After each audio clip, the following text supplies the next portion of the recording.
Praise the Lord, praise the Lord, praise the Lord, praise the Lord. நீங்க எல்லாரையும் இந்த Bible study series 2ல பார்த்ததுல ரொம்ப சந்தோஷமா இருக்கு. போன சீரீஸ் யாருக்கும் ஆசீர்வாதமா இருந்தது? ஆமென். நிறைய பேருக்கு ஆசீர்வாதமா இருக்கு. கர்த்தர் நாம மகிமைப்படுவதாக. இன்றையில இருந்து நம்ம புது சீரீஸ் ஆரம்பிக்க போறோம். சோ அதுல கர்த்தர் இன்றைக்கு நம்மளோட என்ன இடைப்பட போகிறாரு, என்ன பேச போகிறாரு? At the end of the series, இந்த சீரீஸ் முடியும் போது நமக்குள்ள ஒரு மாற்றம் நிச்சயமாகவே வரணும். ஆமீன். வெறும் கத்துக்கிட்டு போறதுல, வெறும் நம்ம நோட்ஸ் எடுக்கிறதுல நமக்குள்ள மாற்றம் வரணும். ஆமீன். ஒப்பு கொடுக்குறீங்களா? ஆமென். கண்களை மூடி நம்ம ஜெபிப்போம். ஆவியானவரே நன்றி, ஸ்தோத்திரம் ஸ்தோத்திரம் ஸ்தோத்திரம் ராஜா. இன்றைக்கு உங்க சமூகத்திற்கு நாங்க வருகிறோம் அப்பா. ஆண்டவரே இன்றைக்கு அப்பா எங்களை ஒப்பு கொடுக்கிறோம். என்ன நீங்க பேச விரும்புகிறீரோ அப்பா, இந்த ஒரு சீரீஸ் மூலியமா நாங்க எந்தெந்த இடத்துல மாறணும், எந்தெந்த இடத்துல நாங்க இன்னும் அப்பா உங்க கிட்ட நெருங்கணும் என்ற காரியங்களை நீர் எங்களுக்கு தெரியப்படுத்துங்க, எங்களுக்கு சொல்லி தாங்க கர்த்தாவே. அப்பா இந்த நேரத்தை முழுமையா உங்க கத்துல ஒப்பு கொடுக்கிறோம் அப்பா. ஆன்லைன்ல பார்க்கிறவர்களா இருக்கட்டும், நேர்ல கலந்து கொள்கிறவர்களா இருக்கட்டும் அப்பா, எல்லாரும் இந்த பைபிள் ஸ்டடி மூலியமா ஆண்டவரே பயன் பெற அப்பா கனிகளை நாங்க உற்பத்தி செய்ய எங்களுக்கு இருவதாங்க. இயேசுவின் நாமத்தினால் amen. Amen. Praise the lord. Praise the lord. கர்த்தர் கிருபையில எல்லாரும் சந்தோஷமா இருக்கீங்களா? இந்த பைபிள் ஸ்டடி பிரயோஜனமா இருக்குதா? ஆமென் ஆமென் ஆமென். நம்ம இதுல கத்துக்கிட்டு எழுதி படிக்கிறதா மாத்திரம் இல்ல, இதன்படி வாழறதுக்காக தான் நம்ம இந்த பைபிள் ஸ்டடியை கர்த்தர் நமக்கு கொடுத்திருக்கிறார். அதற்காக நம்ம தேவனுக்கு முதல்ல கொடான கொடி ஸ்தோத்திரம் சொல்லுவோம்.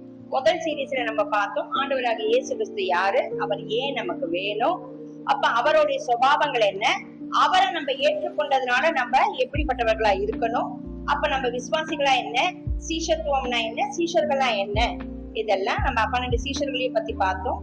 அப்ப நம்ம எப்படி இருக்கணுங்கிறதையும் பார்த்தோம். இப்ப இதுல அடுத்த சீரீஸ் இது வந்து நீதிமான். எழுதிக்கோங்க, ரைட்டியஸ். நீதிமான். அப்போ இந்த நீதிமான் அப்படிங்கறது நம்ம பார்க்க போறது என்ன, நீதிமானா அப்ப நீதினா என்னன்னு பார்க்கணும். அடுத்தது நம்ம நீதிமானா எப்படி இருக்கணும்னு பார்க்கணும். இந்த வேதாகமத்துல கொடுக்கப்பட்டிருக்க நீதிமான்கள் பரிசுத்தவான்களா எப்படிப்பட்டவங்க தான் நம்ம பார்க்க போறோம். எழுதிக்கோங்க first, righteousness. What is righteousness அப்படின்னா நீதி என்றால் என்ன? எழுதிக்கோங்க, மறுபடியும் எழுதுங்க. நீதி என்றால் என்ன? What is righteousness? முதல்ல இங்கிலீஷ்ல சொல்லிடுறேன், அடுத்தது நான் தமிழ்ல சொல்றேன். Righteousness in the Bible is, what is righteousness? எழுதிக்கோங்க. Righteousness in the Bible is fundamentally right standing with God. Righteousness in the Bible is fundamentally right standing with God, achieved not by our works but through faith in Jesus Christ. English la solittu na Tamil varan. Achieved not by our works but through faith in Jesus Christ. Who is our righteousness? அதாவது comma போட்டுட்டு, but through faith in Jesus Christ, comma போட்டுட்டு who is our righteousness அப்படின்னா இயேசுதான் நம்மளோட நீதியா இருக்கிறார். It means living according to God's standards. தேவனுடைய ஸ்டாண்டர்ட்ல இருக்க முடியும். அது என்னன்னா acting justly. It means living according to God's standards. ஒரு ஸ்லாஷ் ஒரு டேஷ் போட்டுட்டு ஆக்டிங் எப்படிலாம் இருக்கணும், justly, faithfully and lovingly. It means living according to God's standards. It means justly, faithfully and lovingly. இதுதான் ஓகேவா? சோ இப்ப நான் இதை அப்படியே தமிழ்ல வாசிக்கிறேன். இங்கிலீஷ்ல எழுதுகிறவங்க எழுதிக்கிட்டீங்களா? தமிழ்ல சொல்றேன். வேதாகமத்தில் நீதி என்பது என்னன்னா அடிப்படையில் தேவனுடைய சரியான உறவில் நாம் இருப்பதுதான் நம்மளுடைய நீதி. பைபிள் பிரகாரம் நீதினா என்னன்னா நான் தேவனோடு இருக்கிற உறவுல சரியா இருக்கிறேன். அப்ப அததான் நான் சொல்றேன். அந்த இடத்துல நானும் நீங்களும் பாவிகளா இருந்திருக்கோம்.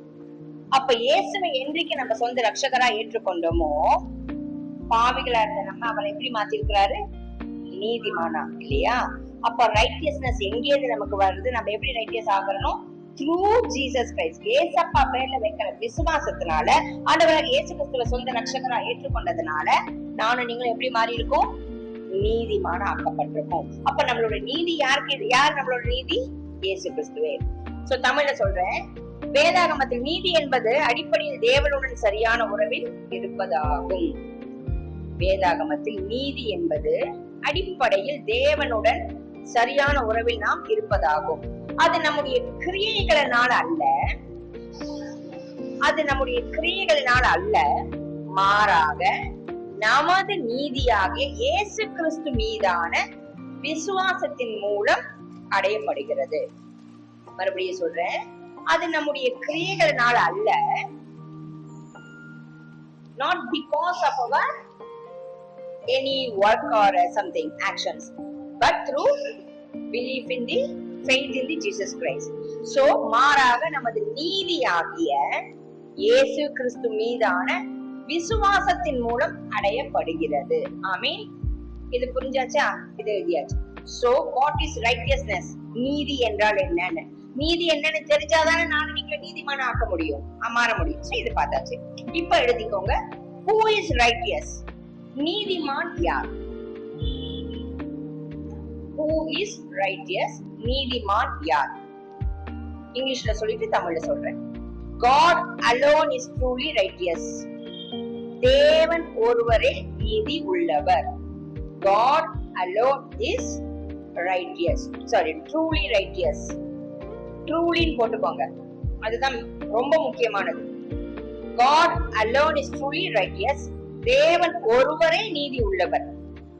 அப்போ இது ஏன் தேவன் ஒருவரே நீதி உள்ளவர்னா அதுக்கு கீழே வருது, righteousness is part of God's nature. தேவனுடைய சுபாவத்தில் அந்த நீதியாக இருப்பதுங்கிறது அவரோட கேரக்டர், அவருடைய சுபாவம். அப்ப நீதிமானாக இருப்பது தேவனுடைய என்னது? சுபாவம், his character, his nature. அப்ப தமிழ்ல அதனாலதான் இங்கிலீஷ்ல he is the righteous judge and the standard, இல்லையா? அதாவது அவர் ஒருவரே நீதியுள்ள நியாயாதிபதி. he is the righteous judge அப்படின்னு போட்டுக்கோங்க. மறுபடியும் இங்கிலீஷ்ல ஒரு வாட்டி வாசிக்கிறேன். First point, who is righteous கேள்வி வந்ததா? அதுல first point, God alone is truly righteous. அப்போ தேவன் ஒருவரே நீதி உள்ளவர். அதுக்கு கீழே righteousness, அதாவது நீதியாக இருப்பது தேவனுடைய சுபாவமாக இருக்கிறது. அதனாலதான் தேவன் ஒருவரே நீதி உள்ள நியாயாதிபதியாக, he is a righteous judge, இல்லையா? நீதி உள்ள நியாயாதிபதியாக இருக்கிறார். தமிழ்ல நீதி என்பது தேவனின் இயல்பின் ஒரு பகுதியாகும். நீதி என்பது, அவங்களுக்கு தண்ணி வேணா கொடுங்க. நீதி என்பது தேவனின் இயல்பின் ஒரு பகுதியாகும். அவரே நீதியுள்ள நியாயாதிபதியும்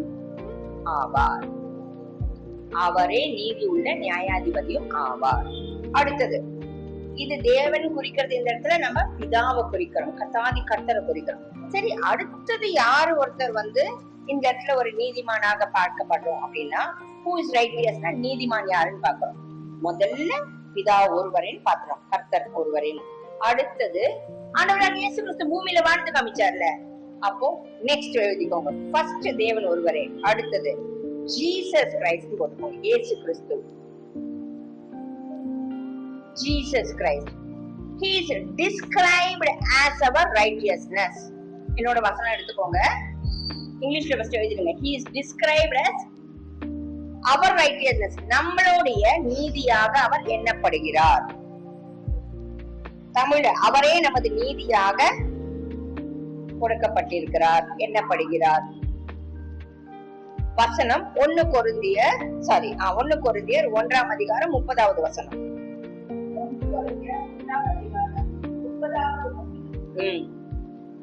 அந்தபடி அவராலே எழுதியிருந்தபடி மேன்மை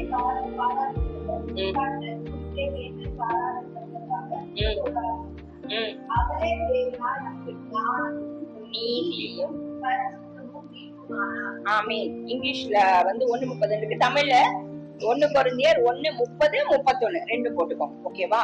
சோ ஆண்டவராகிய இயேசு கிறிஸ்து தான் நம்மளுடைய நீதியும் ஞானமும் எப்படி பரிசுத்தமும் ஆனாராம். சோ நம்மளுடைய நீதி யாரு? ஆண்டவராகிய இயேசு கிறிஸ்து. அப்ப நான் பாவியாக இருந்தேன், இப்ப கிறிஸ்துவுக்குள்ளாக நான் ரட்சிக்கப்பட்டிருக்கேன். அப்ப நான் எப்படி என் பாவத்துக்கு மறித்துட்டேன், ஆண்டவராகிய இயேசு கிறிஸ்துவ சொந்த ரட்சகரா ஏற்றுக்கொண்டதுனால நான் பாவின்னு இல்ல, நான் தான தர்மம் செஞ்சதுனாலயோ நான் நல்லவங்கிறதுனாலயோ எனக்கு எல்லாம் தெரியுங்கிறதுனாலயோ அல்ல, through having faith in Jesus Christ, இயேசு கிறிஸ்து மூலம் வைத்திருக்கிற விசுவாசத்தினால இயேசு கிறிஸ்துவனால நானும் நீங்களே எப்படி நீதிமான்களா ஆக்கப்பட்டிருப்போம். அப்ப நம்ம நீதி எங்கேருந்து வருது? என் சுய நீதி அல்ல, ஆண்டவராக இயேசு கிறிஸ்து கிட்ட இருந்துதான் அந்த அவரை நம்மளுடைய நீதியாக இருக்கிறார். இது வரைக்கும் புரிஞ்சுதா? சோ முதல்ல நீதினா என்னன்னு பார்த்தோம். நீதிமான் யாரு? முதல்ல தேவாதி தேவன், கர்த்தாதி கர்த்தர், பிதாவானவர். அடுத்தது பாக்குறோம் நம்மளுடைய இயேசு கிறிஸ்து தான் ரைட்டியஸ்னஸ், நம்மளுடைய நீதியாக அவர் தான் இருக்கிறார். அவர் அப்போ தேவனோட சுபாவமே அந்த நீதியாக இருக்கிறதுனால அப்ப இயேசு எப்படி இருப்பாரு? அவர் நீதிமானா தான் இருப்பாரு. ஒருத்தரோட சுபாவம் என்னவா இருக்கும் அதுதான் அந்த மனுஷனோ அந்த மனுஷியோ. அப்ப தேவனுடைய சுபாவம் என்னவா இருக்கு? அவர் பரிசுத்தரா இருக்கிறார், அவர் அன்புடையவரா இருக்கிறார், அவர் நீதி, அவரோட சுபாவமே நீதி உள்ளதா இருக்குன்னா அவர் நீதிமான் தான் இல்லையா? விளக்கிட்டா? அடுத்தது நீதிமான் யாருன்னா தேர்ட் பிலீவர்ஸ், விசுவாசிகள். நம்ம தான் அந்த கேட்டகரியில வரணும். முதல்ல தேவன், அடுத்தது ஆண்டவராகிய இயேசு கிறிஸ்து, அடுத்தது பிலீவர்ஸ், விசுவாசிகள். Humans are declared righteous, bracketல justified னு போட்டுக்கோங்க. Humans are declared righteous, bracketல justified only through faith in Jesus. இயேசுவை நாம் விசுவாசிக்கிறதுனாலதான் நம்ம நீதிமான்கள் என்று அழைக்கப்படுகிறோம். அது அந்த ஜஸ்டிஃபைங்கிறது வந்து நமக்கு அவர் கொடுக்கிற ஒரு உரிமம். நான் தமிழ்ல திருப்பி வாசிக்கிறேன்ப்பா. Humans are declared righteous, bracketல justified. ஏன்னா அவர் நமக்கு கொடுக்கிற ஒரு தகுதியே இல்லாத நம்ம அவர் என்னவா என் பிள்ளைங்கன்னு கூப்பிடுறாரு பிதா. எதனால? நானும் நீங்கள் இயேசு கிறிஸ்துவ விசுவாசிக்கிறதுனால, அவர் ரத்தத்தினால கழுவப்பட்டதுனால, ஆண்டவராக இயேசு கிறிஸ்துவ சொந்த ரட்சகரா ஏற்றுக்கொண்டதுனால அந்த விசுவாசத்தின் மூலியமா பிதா கிட்ட போகச்சு என் பிள்ளை வந்திருக்கான். இன்னைக்கு உங்க வீட்டுக்கு உங்க பிள்ளைங்க எல்லாம் வராங்கன்னா நீங்க ஆட்டோமேட்டிக்கா கதவு, நீங்க ஒர்க் பண்ற இடம் எங்கேயோ ஒரு இடத்துல, அப்ப உங்க பிள்ளைங்க வந்தாங்கன்னா நீங்க என்ன சொல்லுவீங்க? இது என் பிள்ளை. எந்த அதிகாரம்? கதவு திறப்பாங்க. நீங்க ஒரு கம்பெனில பாஸா இருக்கீங்கன்னா அப்ப அந்த கதவு திறக்கப்படும். ஏன்? இது என் அப்பா ஆபீஸ், இது என் அப்பாவோட இடம், என் அம்மாவோட இடம்னு. எந்த உரிமையில வருவோம்? நம்மளோட அப்பா அங்க ஓனரா இருக்கிறதுனால. அப்ப பரலோகத்துல இருக்கிற தேவனை நோக்கி நான் ஜெபம் பண்றச்சு எந்த நோக்கத்துல நான் போய் அப்பா பிதாவின் கூப்பிட முடியும்? இயேசுவினால, அவரோட ரத்தத்தினால என் பாவங்கள் கழுவப்பட்டதுனால, இயேசு கிறிஸ்துவை நான் விசுவாசிக்கிறதுனால, அவர் என்னுடைய பாவங்கள் அக்கிரமத்துக்காக மரித்ததுனால, எனக்கு வர வேண்டிய தீமைகள் எல்லாம் அவர் சுமந்து கொண்டதுனால, இயேசு என்ற நாமம் எனக்கு தரிக்கப்பட்டிருக்கிறதுனால நான் அப்பா பிதாவை எங்கச்சு பிதா சொல்வாரு, இயேசுனால நீ என்னோட பிள்ளையா மாறிட்ட. அப்ப நம்மளோட நீதி என்ன? நானும் நீங்களும் நல்லது செஞ்சோம், தியாகம் செஞ்சோம், பரிசுத்தமா வாழணும், அப்படிலாம் தான் வாழணும். நீதிமான் ஆக்கப்பட்டதுக்கு அப்புறம் அப்படிதான் இருக்கணும். ஒரு காலத்துல நம்ம பாவத்துக்கு இருந்தோம், பாவிகளா இருந்தோம். ஆனா என்றைக்கு ஆண்டவராக இயேசு கிறிஸ்துவ விசுவாசத்தை ஏற்றுக்கொள்றோமோ, நான் என்னோட பழைய பட்ட பேரை வச்சு கூப்பிடப்பட போறது இல்ல, இயேசுவோட பிள்ளை, பிதாவோடைய பிள்ளைங்கிற அந்த உரிமை ஆண்டவர் கொடுக்கிறாரு. அப்ப believers are called righteous because why அப்படின்னா through having faith in Jesus. அப்ப இயேசு கிறிஸ்துவை விசுவாசிக்கிறதுனாலதான் நானும் நீங்களும் நீதிமான ஆக்கப்பட்டிருக்கோம். இது வரைக்கும் புரிஞ்சுதா? நம்மளோட சொந்த முயற்சியில கண்டிப்பா கிடையவே கிடையாது. ஆமென். அதுக்கு வசனம் ரோமர் 3ஆம் அதிகாரம் 21, 22. அதுக்குள்ள இது தமிழ்ல வாசிடுறேன், எழுதிக்கிறவங்க தமிழ் எழுதிக்கிறவங்க. மனிதர்கள் தங்கள் சொந்த முயற்சிகளால் அல்ல, இயேசுவின் மீதான விசுவாசத்தின் மூலமே நீதிமான்களாக அறிவிக்கப்படுகிறார்கள். மனிதர்கள் தங்கள் சொந்த முயற்சியினால் அல்ல, இயேசுவின் மீதான விசுவாசத்தின் மூலமே நீதிமான்களாக அறிவிக்கப்படுகிறார்கள். ஆமென். வசனம் ரோமர் 3ஆம் அதிகாரம் 21, 22. இப்படி இருக்க நியாயப்பிரமாணத்தினாலே தேவன் தெரியாதவன் செய்கிறது. அதை குறித்து நியாயப்பிரமாணம் தீர்க்கதரிசிகள் சாட்சியிடுகிறது. அதை இயேசு கிறிஸ்துவை பற்றி விசுவாசத்தினாலே அவர் படிக்கும் தேவ நீதியை விசுவாசிக்கிற எவர்கள் மீதும் வித்தியாசமே இல்லை. அதாவது இங்க நோ பார்ஷாலிட்டி அட்டால். கொலை பண்ணவங்களா இருந்தாலும் சரி, எப்பேற்பட்ட பாவத்துல இருந்தாலும் சரி, எத்தனை வாட்டி ஜெயிலுக்கு போயிட்டு வந்திருந்தாலும் சரி, ஆனா ஒன்ஸ் நான் என் பாவத்துக்கு மனஸ்தாபப்பட்டு மனம் திரும்பி என் பாவத்தை அறிக்கையிட்டு, இயேசுவே நீர் எனக்கு வேண்டும், நீங்க எங்க ரட்சகரா வேண்டும், எங்களை ரட்சிங்கப்பா, உங்களாலதான் எனக்கு ரட்சிப்பு, இயேசுவை நான் சொந்த ரட்சகரா ஏற்றுக்கொள்றேன்னு எத்தனை பாவங்கள் செய்திருந்தாலும், எப்பேற்பட்ட பாவிகளாக இருந்தாலும், என்னைக்கு நான் என் பாவத்தை அறிக்கிட்டு இயேசுவை சொந்த ரட்சகரா ஏற்றுக்கொள்ளணும், அத்தனை பேர்களும் எப்படியா நீதிமான்களா ஆக்கப்படுறோம். புரியுதுங்களா? கொஞ்சம் பாவம் பொய் சொன்னவனும் பாவிதான், கொலை செஞ்சவங்களும் பாவிதான், வேசித்தனம் விபச்சாரம் தனவங்களும் பாவிதான், திருடும் பாவிதான். எத்தனையோ விஷயங்கள் இருக்கு. இந்த உலகம் முழுசா பாவத்துல நிரம்பி இருக்கு. எந்த பாவத்துல இருந்தாலும், நான் எப்பேற்பட்ட பாவியாக இருந்தாலும், என் பாவத்தை அறிக்கிட்டு என்னை ரட்சிக்கிறதுக்கு, இந்த மனு கொடுத்த ரட்சிக்கிறதுக்கு ஒரு தேவன் தன்னுடைய ஒரே பேரான குமாரனை தந்தருளினார். அவருடைய நாமம் இயேசு கிறிஸ்து. அவர் ரத்தத்தினால என் பாவங்கள் கழுவப்படும். அவரை விசுவாசிக்கிறச்சே நான் ரட்சிக்கப்படுவேன் என்று விசுவாசித்து நான் அதை இதயத்திலே நீதியாக கருதி நாவினால் அறிக்கையிட்டே எனக்கு அது ரட்சிப்பாக மாறுகிறது. நான் நீதிமானாக மாற்றப்படுகிறேன். கான்செப்ட் இதுதான். சோ நான் கடந்த காலத்தை யோசிக்கல, ஆனா நான் இதெல்லாம் இருந்தது உண்மை. என்னை விடுதலையாக்க எனக்கு ஒரு ரட்சகர் வேணும். அந்த ரட்சகரோட நாமம் இயேசு கிறிஸ்து. அப்ப அந்த ரட்சகர் கிட்ட நான் வரைச்சு, அவரே என்னோட நீதியா என் சார்புல அவரோட நீதி அவரையே வச்சதுனால என் பாவங்கள் அங்க பார்க்கப்படல. எனக்கானது அவர் ஏற்றுக்கொண்டதுனால, அவரோட நீதி எனக்கு வந்ததுனால நானும் நீங்களும் நீதிமான் ஆயிடும். புரியுதுங்களா? என்கிட்ட இருக்கிறது பாவம், அவரோட சுபாவம் நீதி. நான் பாவத்துக்குரியவ, ஏன்னா என் சுபாவம் பாவத்துலதான் இருக்குது. அப்ப இந்த இடத்துல என்ன ஆகுது? ஒரு ட்ரேடிங் ஆகுது. அதாவது இந்த இடத்துல எப்படி ஆகுது? ஒரு இங்கேருந்து அங்க, அங்கேருந்து ஒரு எக்ஸ்சேஞ்ச் ஆகுது. என்ன ஆகுது? என் பாவத்தை அவர் ஏற்றுக்கொள்றாரு. எப்ப நான் அவரை ஏற்றுக்கொள்ளணும்? அப்பா இயேசுவே நீர் எனக்கு வேண்டும்னு சொல்றச்சு, நீதான் ரட்சகர்ச்சு. என்னோட பாவத்தை அவர் ஏற்றுக்கொண்டுட்டாரு. அவரோட நீதி எனக்கு கொடுக்கறதுனால நான் இனி பாவி அல்ல, நான் நீதிமான். கான்செப்ட் புரியுதா? It's exchange. என் பாவத்தை அவர் ஏற்றுக்கொண்டு பலியானார். அவர் நீதி எனக்கு கொடுத்து என்ன நீதிமானா ஆக்கிட்டாரு. அவர் நீதிமானா இருந்து எப்படி பிதாவோட பிள்ளையா இருக்கிறாரோ, அதே புத்திர ஸ்வீகாரத்தினாவே எனக்கு கொடுத்து, அப்பா பிதாவே பிதாவை நோக்கி கூப்பிடுறதுக்கு அவர் எனக்கு அந்த கிருபையை கொடுத்தார். ஆமென். ஸ்தோத்திரம். இது வரைக்கும் புரிஞ்சுதா? சரி, இப்ப எழுதிக்கோங்க மறுபடியும்.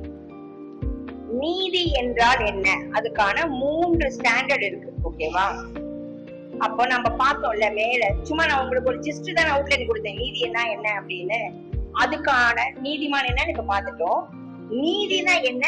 அப்ப நான் நீதியில நடக்கிறதுக்கு நான் என்னென்ன செய்யணும்? ஆண்டவரை ஏற்றுக்கொண்டுட்டேன். அப்போ என்னுடைய வாழ்க்கையில நீதியாக இருக்கணும், நான் நீதிமானாக இருக்கணும் அப்படின்னா ரட்சிக்கப்பட்டதுக்கு அப்புறம் இது எழுதிக்கோங்க இந்த பாயிண்ட. நான் ரட்சிக்கப்படுறதுக்கு முன்னாடி நான் பாவி, எத்தனையோ பாவங்களை செஞ்சது உண்மை. அப்ப இயேசு கிறிஸ்து கிட்ட நான் அறிக்கையிட்டு விசுவாசித்து அவர்கிட்ட விட்டுட்டேன்னா என் பாவத்தெல்லாம் மன்னிக்கிறாரு. நான் ரட்சிக்கப்படுறதுக்கு முன்னாடி செஞ்ச பாவத்தை அப்ப நான் எப்படி தெரிஞ்சேன்? இயேசு யாருன்னு தெரியாம, பாவம் என்னன்னு தெரியாது, சத்தியம்னா என்னன்னு தெரியாது, எதுவுமே எனக்கு தெரியாது, நன்மை தீமை தெரியாது. That is okay. ஆனா நான் ரட்சிக்கப்பட்டதுக்கு அப்புறமும் நான் போய் பாவம் செய்யறேன்னா அது துணிகரமான பாவம். நான் பாவியா வாழ்ந்தது இல்ல அங்க பிரச்சனை. இயேசுவை தெரிந்துக்கிற வரைக்கும் பிரச்சனை தான். ஆனா ஒன்ஸ் நான் இயேசுவை தெரிந்து கொண்டு அவர் ரட்சகரா ஏற்றுக்கொண்டு சத்தியம் எது, இயேசு யாரு, நீதி எது எல்லாம் தெரிஞ்சதுக்கு அப்புறம் என்னை நீதிமானா மாத்தினதுக்கு அப்புறம் இப்படி வச்சுக்கோங்களேன். குழந்தை விளையாடி அழுக்கா எல்லாம் வருது, அதை நீங்க குளிப்பாட்டி எல்லாம் சீர் பண்ணி ட்ரெஸ் எல்லாம் பண்ணி புது ட்ரெஸ் போட்டு விட்டுட்டீங்க. திருப்பி போய் அந்த அழுக்கையும் சாக்கடையிலையும் அது விளையாடினா இப்பதானே கிளீன் பண்ணி விட்டுருப்போம். திருப்பி திருப்பினா அந்த குழந்தைக்கு அது தெரியல. அது பால் குடிக்கிற குழந்தை. ஆனா கொஞ்சம் ரட்சிப்புக்குள்ள வந்துடுச்சு. வந்ததுக்கு அப்புறம் திருப்பி திருப்பி போய் பண்ணா என்ன பண்ணுவீங்க அந்த இடத்துல? ஆயிட்டு சொல்லுங்க. அடிப்போம்ல. அதுதான். அடிக்கிறதுனால நீங்க உங்க குழந்தைய வெறுக்கிறீங்களா? இல்லையே. அந்த குழந்தை திருந்தணும் தானே. அப்படிதான் நம்ம தேவன் செய்து கொண்டிருக்கிறார். அப்போ நம்ம சொல்லி கேட்கறது ஒரு ஸ்டேஜ் இருக்கும். சொல்லி சொல்லியும் கேட்கலங்கச்சு என்ன பண்ணுவாரு? அடி கொடுப்பாரு. சோ நம்மளோட நீதி எங்க இருக்கு? இயேசு கிறிஸ்துக்குள்ள இருக்கு.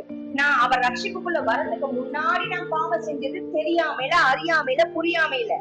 ஆனா ரட்சிக்கப்பட்டதுக்கு அப்புறமா நான் விழுந்து விழுந்து எழுந்துக்கிறேன்னா, திருப்பி திருப்பி அந்த பாவத்தையே செய்யறேன்னா அது துணிகரமான பாவமா மாறிடும். இப்ப எழுதிக்கோங்க. What is righteousness? நீதி என்றால் என்ன? அதுக்கான முக்கியமான சில கோட்பாடுகள் நிறைய இருக்குது. நான் இன்னைக்கு ஒரு 3 விஷயம் தான் நான் இன்னைக்கு ஷேர் பண்ண போறேன். மீதி நம்ம அடுத்த கிளாஸ்ல பார்ப்போம். ஃபர்ஸ்ட், ரைட் ஸ்டாண்டிங், நீதி நிலை போட்டுக்கோங்க தமிழ்ல. இங்கிலீஷ்ல ரைட் ஸ்டாண்டிங், தமிழ்ல நீதி நிலை. இங்கிலீஷ்ல முதல்ல சொல்றேன் as usual. It's a legal status. It's a legal status, a gift from God. It's a legal status, a gift from a God, where a person is justified upon believing in Christ. It's a legal status, a gift from God, where a person is justified upon believing in Christ. இது ஒரு சட்டப்பூர்வமான அந்தஸ்து. எனக்கு உங்க status என்ன, உங்க பணம் என்ன, உங்க பேர் என்ன, உங்க பட்டம் என்ன, உங்க பதவி என்ன கேட்கணும்ல. இன்னில இருந்து போட்டுக்கோங்க. உங்களை யாராவது உங்க ஸ்டேட்டஸ் என்னன்னு கேட்டா, இயேசுவோட பிள்ளை, பிதாவோட பிள்ளை, நீதிமான்றது தான் என்னோட அந்தஸ்து. இது எப்படியா? சட்டப்பூர்வமான. உங்களுக்கு ஒரு சொத்து இருக்கு. அந்த சொத்து உங்களுக்கு அப்புறம் யாருக்கு போகும்? உங்க பிள்ளைகளுக்கு தான். அப்ப அந்த பிள்ளைகளுக்கு நீங்க எழுதி கொடுத்தாதான் போகும். அந்த பிள்ளைகள் உங்களுக்கு, உங்க பிள்ளைகள் நீங்க எழுதி கொடுத்தா, உங்க பிள்ளைகளாகவே இருந்தாலும் ஆட்டோமேட்டிக்கா நீங்க எழுதணும் இல்லையா? சோ பிதாதான் இந்த உலகத்தை, அதாவது தேவன் தான் இந்த உலகத்தை படைத்தார். சர்வ சிருஷ்டிக்கும் எஜமானன். நம்ம அவரோட சிருஷ்டிப்பு, அது எந்த மாற்ற கருத்தும் இல்ல. ஆனா இயேசு கிறிஸ்துங்கிறவர் மூலியமா இது என் பிள்ளை, என் பொண்ணு, என் பிள்ளை அப்படிங்கிற ஒரு லீகல் நமக்கு ஒரு இது கொடுக்கறது யாரு? இயேசுவை நானும் நீங்களும் விசுவாசிக்கிறது மூலியமா. சோ இது ஒரு சட்டப்பூர்வமான அந்தஸ்து, தேவன் அருளும் ஒரு வரம்.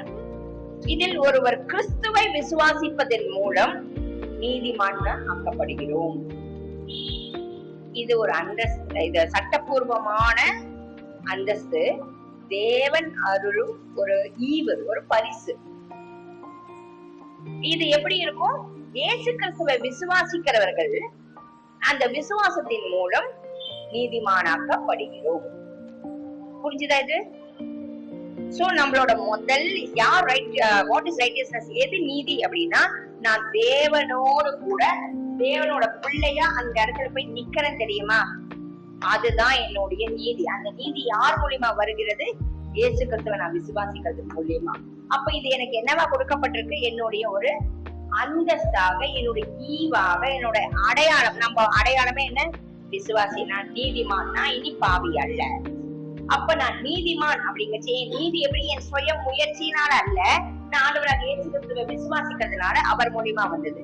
புரியுதா? ஓகே. அடுத்த point, right behaviour. Right behaviour, தமிழ்ல சரியான நடத்தை. இந்த ரைட் ஸ்டாண்டிங்க்கு நான் ஒரு பைபிள் வர்ஸ் கொடுத்தேன்னா பாருங்களா. ப்ரீவியஸ். ஓகே, இதை நான் தரேன். Right behaviour,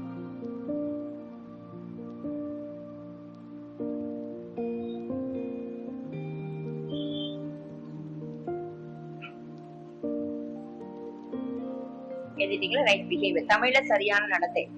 It is acting justly. நான் முதல்ல சொன்னேன் இல்லையா, ஒரு உங்களுக்கு ஒரு ஃபர்ஸ்ட் ஜிஸ்ட்ல சொன்னேன் இல்லையா. It is acting justly, mercifully, humbly, lovingly and faithfully. எழுதிக்கோங்க. It is acting justly, mercifully, humbly, lovingly, faithfully, trustworthy. ஓகேவா? இதுக்கு வசனம் மீகா 6:8. மீகா 6:8 தமிழ்ல சொல்லிடுறேன். அது நீதியுடனும் இரக்கத்துடனும் தாழ்மையுடனும் அன்புடனும் விசுவாசத்துடனும் செயல்படுவதாகும். ரைட் பிஹேவியர்னா அப்போ நானும் நீங்களும் நீதிமான ஆக்கப்பட்டோம்னா இந்த சுபாவம் உங்களுக்குள்ள இருக்கிறதா?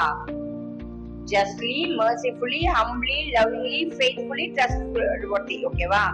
அப்போ தமிழ்ல இரக்கத்துடன், நீதியுடன், தாழ்மையுடன், அன்புடன், விசுவாசத்துடன், நம்பிக்கையுடன் நம்ம செயல்படுறச்சேதான் நமக்குள்ள நீதி இருக்குன்றத நம்ம வெளிப்படுத்த முடியும். அப்படிதான் நம்ம பிஹேவியர். ஏன்னா தேவனுடைய சுபாவமே நீதியாக இருக்குன்னு பார்த்தோம். அப்ப நான் ரட்சிக்கப்பட்டிருக்கேன், நீதிமான ஆக்கப்பட்டேன்னா அப்ப தேவனோட சுபாவம் அப்பாவோடது எல்லாம் எனக்கு ஆகுது இல்ல. அப்ப அப்பாவோட சொத்து என்னன்னா அப்பாவோட சுபாவம் என்னுடையது இல்லையா? அந்த பரலோக ராஜ்யம் அப்பாது, அது எனக்கு ஆகுதுன்னா அப்ப அந்த பரலோகத்துல இருக்கிற எல்லாமே எனக்குள்ள வரணுமே. அப்ப நான் அப்படி நடந்துக்கணும். அதுதான் என்னுடைய நீதியாக எண்ணப்படுகிறது. தேர்ட் ஒன், சாரி, மீகா 6:8 வாசிங்க. மீகா 6:8 மனுஷனே நன்மை அவர்களுக்கு அறிவித்திருக்கிறார். நியாயம் செய்து இரக்கத்தை செய்து தேவனுக்கு முன்பாக மனத்தாழ்மை அன்பத்தை வேற எண்ணத்தை கேட்கிறார். ஆமீன். அதாவது மனத்தாழ்மையா இரக்கத்தோட நன்மை செய்யறதே இல்லாமல் தேவன் நம்ம கிட்ட வேற என்னத்தை கேட்கிறார்? அவர் அந்த நீதியை நம்ம கிட்ட அவர் எதிர்பார்க்கறதே இதெல்லாம் தான். அவர் நம்ம கிட்ட பொண்ணு கேட்கல, காசு கேட்கல, பொருள் எல்லாமே அவர் உண்டாக்கினது. நம்மள உண்டாக்கினவர் அது எல்லாத்தையும் உண்டாக்கி இருக்கிறாரு. அவர் எதிர்பார்க்கிறது இந்த சுபாவம். this quality, this character should be in us. பாவத்தை நான் ஏத்துக்கிட்டேன்ப்பா, உனக்காக நான் மரிச்சேன், உனக்காக நான் ரத்தம் செஞ்சேன், எல்லாம் நான் உனக்காக செஞ்சுட்டேன். திருப்பி நான் கூட எதிர்பார்க்கறது என்ன? என்னுடைய நான் உனக்கு தரேன், நீ ஏத்துக்கிட்டேன்னா அப்ப அதன்படி வாழ்ந்து காமி, அதன்படி நடந்து காமி. அதுதான் ரைட் பிஹேவியர் தான் அவர் கேட்கிறார். அதுதான் நன்மை செய்கிறதாக இருக்கிறது. என்ன விசுவாசிக்கணும்? ஆண்டவராக இயேசு கிறிஸ்துவை விசுவாசிக்கணும். அவர் என்ன சொல்றாரோ கேட்டு நடக்கணும். அவர் எப்படி நடந்தாரோ அப்படி நம்ம நடந்து காமிக்கச்சு நம்ம எப்படி இருக்கோம்? அந்த நீதியை வெளிப்படுத்துகிறவர்களாக இருக்கிறோம். என்னோட அந்த ரைட் ஸ்டாண்டிங்க்கு ஒரு வசனம் எடுத்துக்கோங்க. ரோமர் 1ஆம் அதிகாரம் 1-2.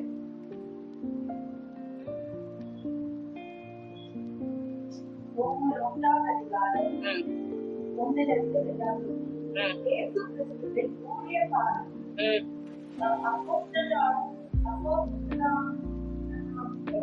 அழைக்கப்பட்டவர்மா. சரி, ரோமர் 12ஆவது அதிகாரம் 1-2.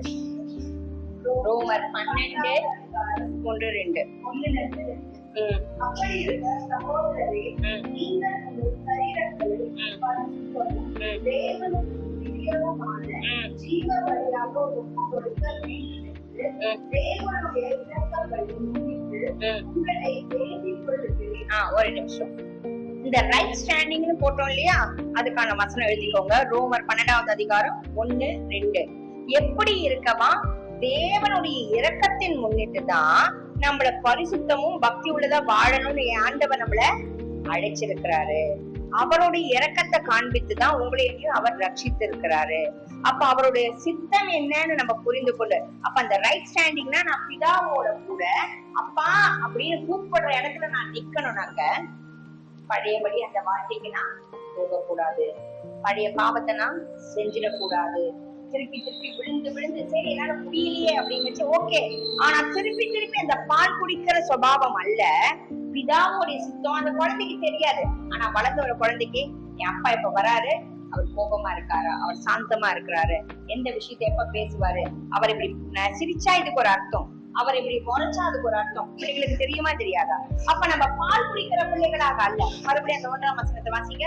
அப்படி இருக்க சகோதரரே, நீங்கள் உங்கள் சரீரங்களை பரிசுத்தமும் தேவனுக்கு பிரியமுமான ஜீவ பலியாக ஒப்புக் கொடுக்க வேண்டும். தேவனுடைய இரக்கங்களை முன்னிட்டு உங்களை வேண்டிக் கொள்கிறேன். ஆமென். அப்போ பரிசுத்தமும் இரக்கமுமான அவர் இரக்கத்தினால நீதியா நம்ம வாழணும், பரிசுத்தமா வாழணும். அவருடைய சித்தம் என்னன்னு அறிந்து கொண்டு நம்ம ஜீவ பலியா ஒப்பு கொடுக்கணுமா அப்படின்னாக்க, என்னுடைய ஜென்ம சுபாவம் எனக்குள்ள இருந்த அந்த பாவம் இனி எனக்குள்ள இருக்கக்கூடாது. உகந்த காணிக்கையா அவர் என்ன ரட்சித்தார்ல, இதுக்கு நம்ம இதுல பார்த்தோம் இல்லையா, மீகால இந்த 6:8 பார்த்தோம்ல, நீதியாக இதுக்கு முன்னாடி கூட நம்ம பார்த்தோம் ரோமர் 3:21-24 நீதியாக என்ன படுக்க அவர் நமக்கு என்ன எதிர்பார்க்கிறாருன்னு பார்த்தோம். மீகா 6:8 பார்த்தோம், நன்மை செய்யும்படியாக. அப்ப அவர் எதிர்பார்க்கறது நான் பரிசுத்தமா வாழணும். அப்படி வாழ்ந்தாதான் நான் நித்திய ஜீவனுக்கு போக முடியும். அப்ப பிதாவின் சித்தம் என்ன, அந்த ரைட் ஸ்டாண்டிங்னா என் அப்பா ஒண்ணு நினைக்கிறாரு, புள்ள வேற ஒண்ணு நினைக்க கூடாது, அந்த அலைன்மெண்ட்ல வரணும்.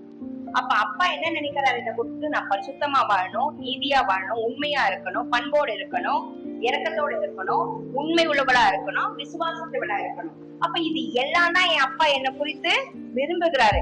இதுதான் என் அப்பாவோட சுபாவம். அப்ப அந்த சொத்து அப்பாவே எனக்கு வேணும், அப்பா கொடுக்கிற அந்த பரலோக நித்திய ஜீவன் வேணும்னா அப்பாவோட சுபாவம் எனக்குள்ள வரணும்னு தான் இயேசு என் பாவத்தை எடுத்துக்கொண்டு அவர் நீதி எனக்கு கொடுத்தாரு. அப்ப அந்த நீதி எனக்குள்ள வந்துடுச்சுனாலே, அதனாலதானே இயேசு தன்னைத்தானே ஜீவ பலியாக நமக்காக ஒப்பு கொடுத்தாரு, பிதாவின் சித்தத்தை செய்ய. அப்ப இயேசு எனக்குள்ள நீதியா வந்தார்னா நான் எனக்கு ஜீவ பலியை ஒப்பு கொடுக்கணுங்கிறது அதிக நிச்சயம் தானே. அதனாலதான் இனி பிழைத்திருப்பது நான் அல்ல, கிறிஸ்து இயேசுவே பிழைத்திருக்கிறான்னு போலப்பட்டு சொல்றாரு. ஏன் அப்படின்னா, என்னோட சுபாவங்கள் கூடாது, என்னோட ஜென்ம சுபாவம் கூடாது. நான் எப்படி வாழ்ந்தேங்கிறது இனி நான் எப்படி வாழ என் பிதா விரும்புகிறாரோ, அப்பா பிதாவின் கூடக்கூடிய அந்த புகழ்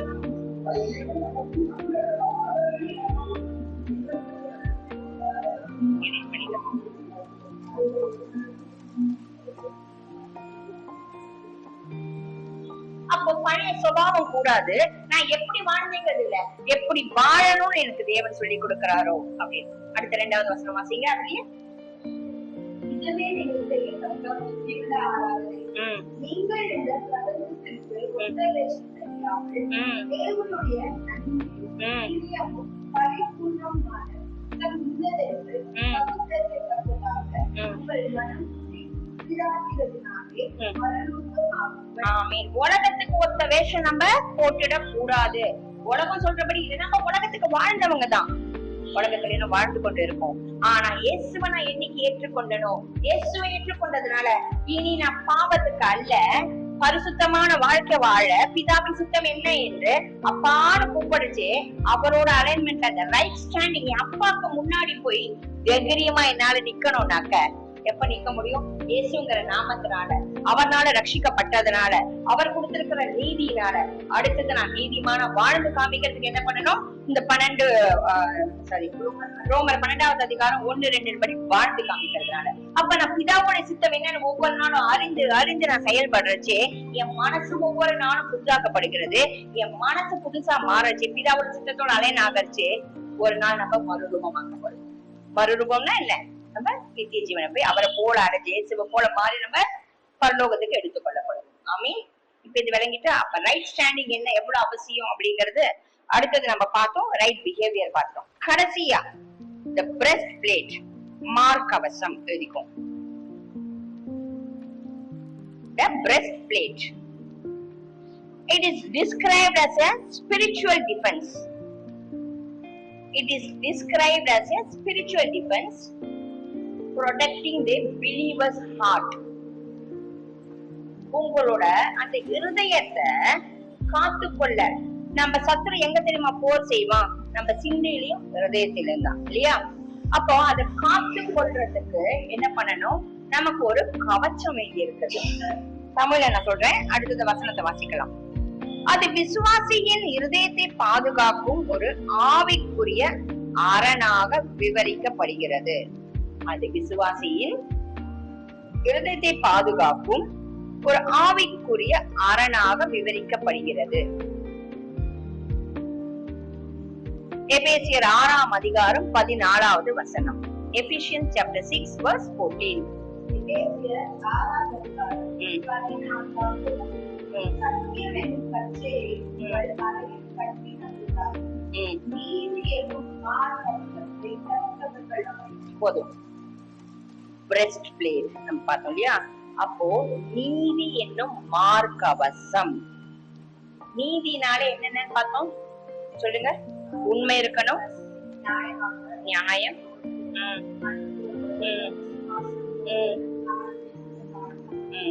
அப்ப இந்த இடத்துல என்னன்னு போட்டிருக்கு? நீதி என்னும் மார்க்கவசம். அப்ப இந்த நீதின்னு இருக்கறச்சு இது எல்லாமே நமக்குள்ள வரச்சு அது என் இருதயத்தை என்ன பாதுகாக்கும். ஸ்பிரிச்சுவலாவும் சரி, இது நமக்கு ஒரு என்ன சொல்றது, ஆவிக்குரிய ரீதியில விசுவாசிகளுக்கு தேவன் கொடுக்கிற ஒரு பாதுகாப்பு. அந்த நீதிமானா நான் மாற்றப்பட்டதே நான் பரலோகத்தின் பிரஜையாகும்படியாக தான், இல்லையா?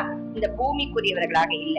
அதே நேரத்துல இந்த நீதிக்குரிய மார்க்கவசம் என்ன செய்யுதுன்னாக்க என்னோட இருதயத்தை பாதுகாக்கும். எப்படி பாதுகாக்கும்னா, உங்க இருதயத்துல சோர்வு வரும்போது, நீங்க ஏதாவது சந்தேகப்படும் போது, ஆண்டவர் உங்களுக்கு ஒரு வாக்குத்தத்தம் கொடுத்திருப்பாரு. அந்த வாக்குத்தத்தம் நிறைவேறலைன்னு இருதயம் சோர்ந்து போகும். இந்த இருதயத்துல கவலைகள் வரும், இந்த இருதயத்துல குழப்பங்கள் வரும், இந்த இருதயத்துல அவிசுவாசம் வரும், இந்த இருதயத்துல சந்தேகம் வரும். அப்போ அந்த மார்க்கவசம் எதுக்காக? ஒரு போர் நடக்குதுமா. ஒரு வார்ல நீங்க சோல்ஜர்ஸ பாத்தீங்கன்னா, அவங்க இந்த எபேசியர் 6வது அதிகாரம் பார்த்தா ஃபுல்லாவே ஆமரம் பாட் போட்டிருக்கும், தலையில ஆரம்பிச்சு கால் வரைக்கும். அப்ப அந்த யுத்தம் செய்யறவங்க பார்த்தாக்க எல்லாமே அவங்கள ப்ரொடெக்ட் பண்ணிருப்பாங்க. ஏன்? மத்தவங்க ஆப்போசிட்ல இருந்து வர அந்த சத்ரு போடுற அந்த வெப்பன்ஸ்ல இருந்து தங்களை பாதுகாத்து கொள்ள முடியாது. நமக்கு இருக்கிற ஒரே ஒரு சத்ரு சாத்தான், சத்ருவானவன். அப்ப அவன் எப்படி? அவன் பொய்யனும் பொய்க்கு பிதாவுமா இருக்கான். அப்ப அவன் போடுற ஒவ்வொரு பொய்யினால, சூழ்நிலையினால, மற்ற மனிதர்கள் மூலியமாக உங்க வாழ்க்கையில உங்க இருதயத்தை சோர்வுக்குள்ளாக தள்ளும்படிதான், உங்க விசுவாசத்தை நீங்க இழந்து போகணுங்கிறது மட்டும்தான் அவனுடைய டே அண்ட் நைட் அவனுடைய வேலை. விசுவாசிகள்லாம் நம்ம என்ன பண்றோம்? தேவனை விசுவாசிக்கிறோம். அப்போ நம்ம அந்த விசுவாசத்தை இழக்கணுங்கிறதுக்காக தான் அந்த எப்படி நம்ம நீதிமான் ஆக்கப்பட்டோம்? இயேசு கிறிஸ்துவ So by his grace through faith, இல்லையா? அப்ப அந்த faith நடத்தினா நீங்க என்ன? இயேசுவை விசுவாசிக்கல, அப்ப திருப்பி எந்த நிலைமைக்கு போவீங்க? அவ்வளவுதான். கான்செப்ட் புரிஞ்சுதா? அப்ப அந்த இருதயத்துல ஏன் ஹார்ட் அட்டாக்கோ இல்ல ஹார்ட் ஒரு ப்ராப்ளம்னாக்க இல்ல ஹார்ட் இது ஃபங்க்ஷன் ஆகுது பிசிக்கலா யோசிச்சு பாருங்க, நின்றுடுச்சுன்னா ஏன் ஒரு மரித்த நிலைமைன்னு சொல்றாங்க? ஏன்னா அது உயிரற்றத போயிடுது, அதுல ஜீவன் இருக்கு. அந்த விசுவாசம் தான் உங்களுக்கும் எனக்கும் கொடுக்கப்பட்டிருக்கிற ஜீவன். பேதுருவை பார்த்து சொல்றாரு, இந்த கல்லின் மேல் என் சபையை கட்டுவேன். என்ன? ஆண்டவராகிய இயேசு கிறிஸ்து தான் தலைக்கு மூளைக்கல்லாக தள்ளப்பட்டதுதான் தலைக்கல்லாக இருக்கு, இல்லையா? சாரி, தள்ளப்பட்ட கல்லே ஆகாது என்று தள்ளப்பட்ட கல்லே தலைக்கல்லாக இருக்கிறது, இல்லையா? சோ அந்த இடத்துல அது கிறிஸ்துதான் சபைக்கு அஸ்திபாரம். ஆனா கிறிஸ்துவ தேவனுடைய குமாரன் என்று பேதுரு விசுவாசித்ததுனால அவர் என்ன சொல்றாரு? நீ பேதுரு அல்ல, கேபா என்று அழைக்கப்படுவாய். அப்படின்னா ராக். அப்படின்னா அப்ப என்ன? உனக்கு இதை வெளிப்படுத்தினது தேவ ஆவியானவர். இந்த விசுவாசத்தினால இயேசு கிறிஸ்துவை நீ விசுவாசிக்கிறல்ல, இந்த விசுவாசம் இயேசு கிறிஸ்து யாரும் நீ பார்த்தல, அந்த விசுவாசத்து மேலதான் சபையை கட்டுறேன். அந்த விசுவாசம் யார் மேல போடப்பட்டிருக்கு? இயேசு கிறிஸ்து. சோ அந்த கார்னர் ஸ்டோன்ங்கிறது யாரு நமக்கு தெரியுது, ஆனா அந்த தலைக்கல் யார்? இயேசு. அந்த இயேசுங்கிற பேர்ல போட்ட விசுவாசம் இருக்குல்ல, அதுதான் சபையோட, ஒவ்வொரு சபையோட ஆதாரம். இயேசு அங்கேயேதான் இருக்கிறாரு. இயேசுவை எல்லாருக்கும் தேவன் அப்படியே ஃப்ரீயா கொடுத்தாச்சு. ஆனா நான் ஃப்ரீயா கொடுத்ததை ஆப்போசிட்ல அக்செப்ட் பண்றவங்களுக்கு தான் அந்த ரட்சிப்பு. கான்செப்ட் புரியுதா? அப்ப அந்த யார் ஏற்றுக்கொள்கிறார்களோ, யார் விசுவாசிக்கிறார்களோ அவர்களுக்கு தான். எல்லாரும் கூப்பிடுறோம் ஒரு ஃபங்க்ஷனுக்கு, எல்லாரும் வருவாங்களா? மாட்டாங்க. வந்தவங்க எல்லாரோடையும் நம்மளால போய் பேச முடியுமா? முடியாது. ஆனா சில பேரோட பேசணும்ல. அழைக்கப்பட்டவர்கள், தெரிந்து கொள்ளப்பட்டவர்கள், வேறு பிரிக்கப்பட்டவர்கள். சோ இந்த 3 லிஸ்ட் இருக்குது. அப்போ இந்த இடத்துல ஆண்டவரை நான் விசுவாசிக்கிற விடாதபடிக்கு என்ன சோர்வுக்குள்ளாக மனநடிக்க பண்றச்சு, நான் எந்த நிலைமைக்கு போயிடுறேன்? பழைய நிலைமைக்கு போயிடுறேன். அப்ப என்னோட ரட்சிப்பாங்க கேள்விக்குறியா வந்துடும். அப்ப நான் விசுவாசிக்கலைன்னா மறுபடியும் நான் பாவியா மாறதுனால என்னால நீதியா வாழ முடியல, தேவனோட சித்தத்தை செய்ய முடியல. அதனாலதான் இந்த ஹார்ட்டை ஏன் பாதுகாக்கணும்? எதனால? நீதினால. நீதி என்னும் மார்க்கவசம். அப்போ இந்த இடத்துல எதை வச்சிருக்கிறாரு? நான் நீதிமான ஆக்கப்பட்டதுக்கு அப்புறம் இயேசுதான் நீதியா இருக்கிறதுனால அன்பு இருக்கணும், சகிப்புத்தன்மை இருக்கணும், இரக்கம் இருக்கணும், அவரை விசுவாசிக்கணும், அப்புறம் தாழ்மை இருக்கணும், நம்பிக்கை இருக்கணும், இரக்கம் காமிக்கணும், நியாயமா நீதியா. சோ இதெல்லாம் நடக்கறச்சே நான் நீதிமானா இருப்பேன். அப்ப இதுல ஒண்ணு போச்சுன்னா கூட எனக்குள்ள இல்லை. ஏன்னா இதெல்லாம் யாரோட சுபாவமா இருக்கு? இயேசுவோட சுபாவம். இயேசுவை நான் ஏற்றுக்கொள்றேன்னா இயேசு எனக்குள்ள வந்து இருக்கிறார். இயேசுவை நான் அக்செப்ட் பண்றேன். என் வாழ்க்கையை நான் உங்களுக்கு கொடுக்கறப்பா. இனி நான் பாவத்துக்குரிய வாழ்க்கை இல்ல, நீங்க வாழ்ந்தது போல வாழறதுக்கு நான் அர்ப்பணிக்கிறேன். அப்ப எனக்குள்ள நீங்க வந்து வாழுங்கன்னு நான் ஒருத்தரை கூப்பிட்டு வெல்கம் பண்ணி உள்ள விடுறச்சே, அப்ப அவர் சுபாவம் தானே எனக்குள்ள காணப்படணும். அவர் நீதிதானே எனக்கு நீதியா இருக்கு. என்னோட பாவத்தை எடுத்துட்டு அவர் நீதினாலதானே நான் நீதிமான் ஆக்கப்பட்டிருக்கேன். அப்ப அந்த நீதிமான வாழ விடாதபடிக்கு என்னென்ன காரியங்கள் நமக்குள்ள தடையா இருக்கோ, அப்ப நம்ம அந்த இடத்துல என்னமாயிடுறோம்? இழந்து போறோம். அப்ப இன்னைக்கு இத நம்ம பாத்துறோம். இந்த 3 விஷயத்தையும், இந்த 3 விஷயத்திலயும் போடப்பட்டதுல ஏதாவது ஒண்ணு உங்களுக்குள்ள குறைவாகவோ இல்ல விழுந்து விழுந்து எல்லாமே இருக்கீங்கன்னாக்க இன்னைக்கு உங்களை நீங்க சரி பண்ணிக்க வேண்டிய நேரம். ஆமே. கடைசியா நான் ஒண்ணு சொல்லிடுறேன். 2 கொரிந்தியர் 5:21 எடுங்க. 2 கொரிந்தியர் 5:21 நாம் அவருக்குள் தேவனுடைய நீதியாகும்படிக்கு பாவம் அறியாத அவரே நமக்காக பாவம். ஆமென். என்னவா?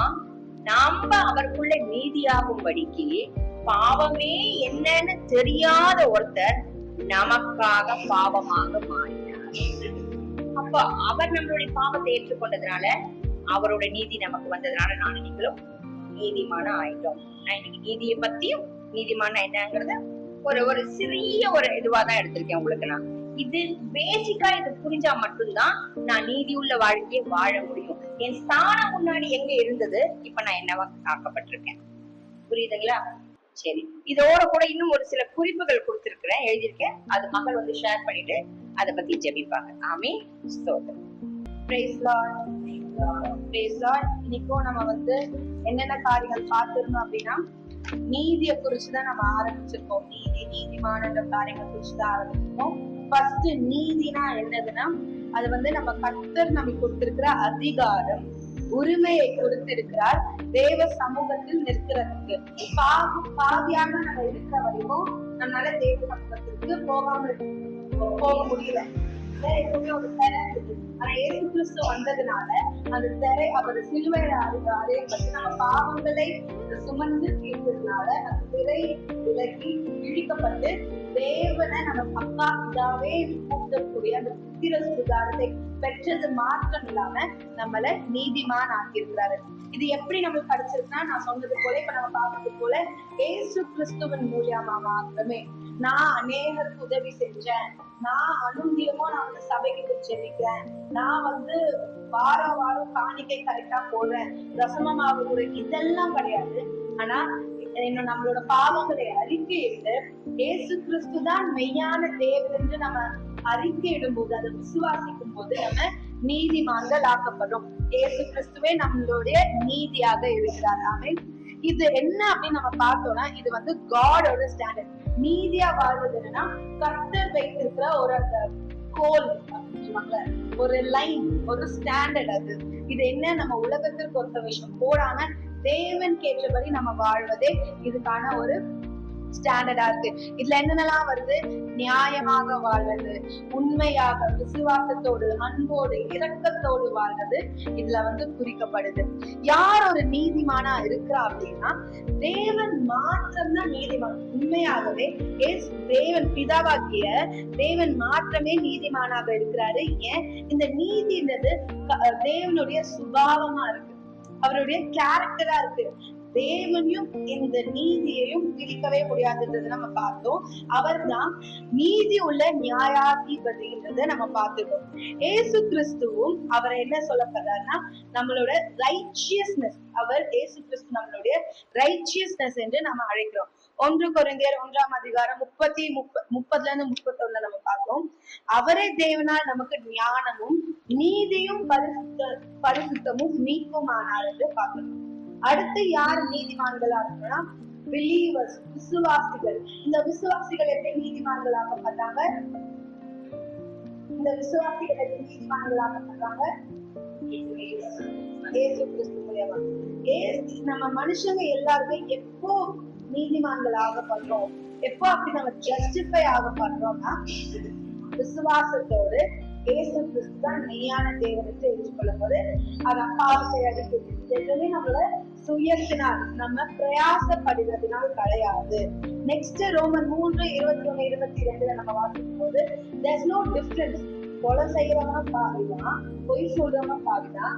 ஆனா இவங்க எல்லாரும் தேவனிடத்துல நம்ம அறிக்கை இடும்போது நம்ம எல்லாரும் பத்து சமூகத்துல ஒன்றாகிடும். ஆமென், ஆமென்.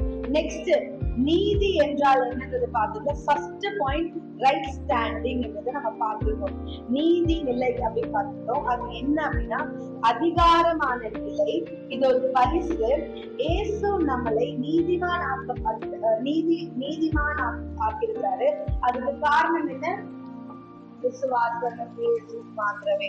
நெக்ஸ்ட் பாயிண்ட் ரைட் பிஹேவியர், சரியான சுபாவம் அப்படின்றது ரைட் பிஹேவியர். இது என்னன்னா இதுதான் அந்த மீகா 6:8 கொடுக்கப்பட்டிருக்கிறது. ஃபர்ஸ்ட் என்ன? நம்ம நியாயமா இருக்கணும். நெக்ஸ்ட் தாழ்மையா இருக்கணும், இரக்கத்தோடு இருக்கணும், அன்போடு இருக்கணும், விசுவாசத்தோடு இருக்கணும். இதுதான் நீதியில நடக்கிறது என்பதற்கான ஒரு காரியம். இதுலயும் ரோமன் 12:1-2 நம்ம பார்த்துட்டோம். நன்மைனா என்ன? இந்த மீகா 6:8 சொல்லப்பட்டிருக்கிறது எல்லாமே நன்மை. இந்த நன்மை எதை குறிக்குது? இயேசு கிறிஸ்துவ குறிக்குது. இயேசு கிறிஸ்து எதை குறிக்கிறாரு? நீதியை குறிக்கிறாரு. ஆமென். மூணாவது மார்க்கவசம், பிரஸ்ட்பிளேட். இது என்ன என்று நம்மளுக்கு சொல்லப்படுதுன்னா ஒரு ஸ்பிரிச்சுவல் டிஃபென்ஸ்.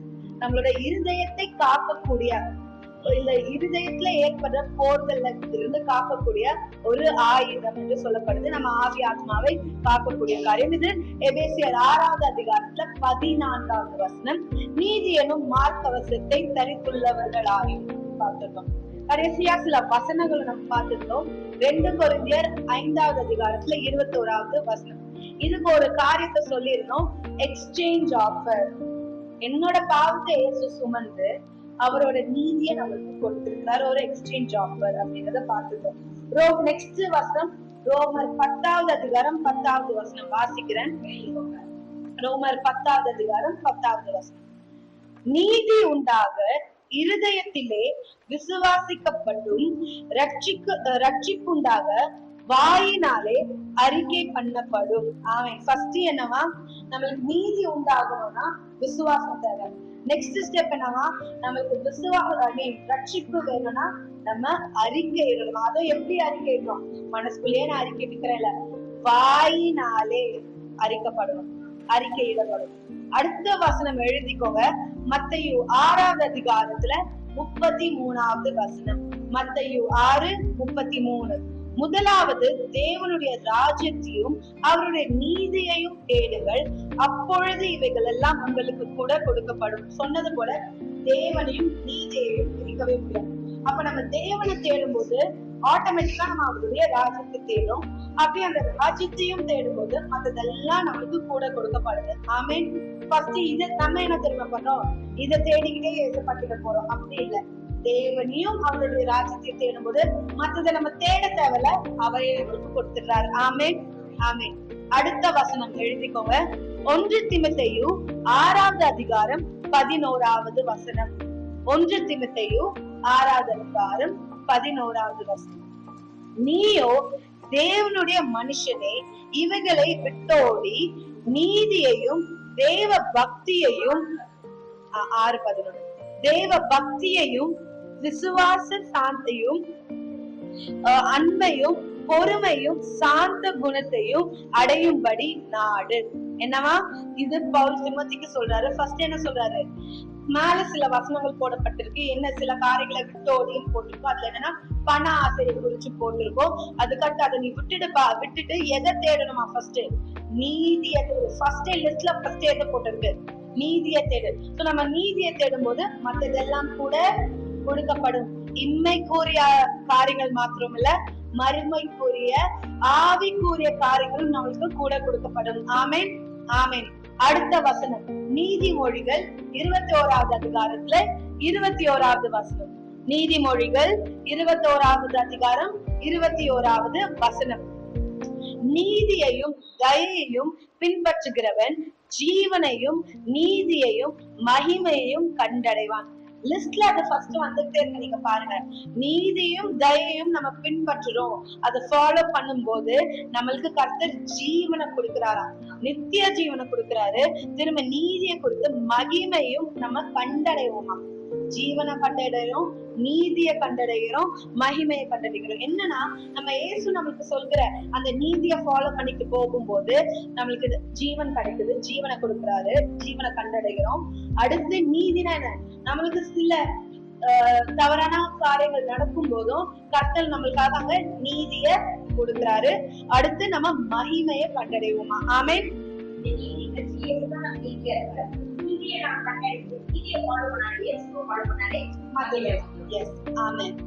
அடுத்த வசனம் கடைசியாக ரோமர் 5வது அதிகாரத்துல 17வது வசனம். ரோமர் 5:17. அல்லாமலும் ஒருவனுடைய மீறுதலினாலே அந்த ஒருவன் மூலமாய் மரணம் ஆண்டு கொண்டிருக்கு. கிருபையின் பரிபூரணத்தையும் பெறுகிறவர்கள் இயேசு கிறிஸ்து என்னும் ஒருவராலே ஜீவனை அடைந்து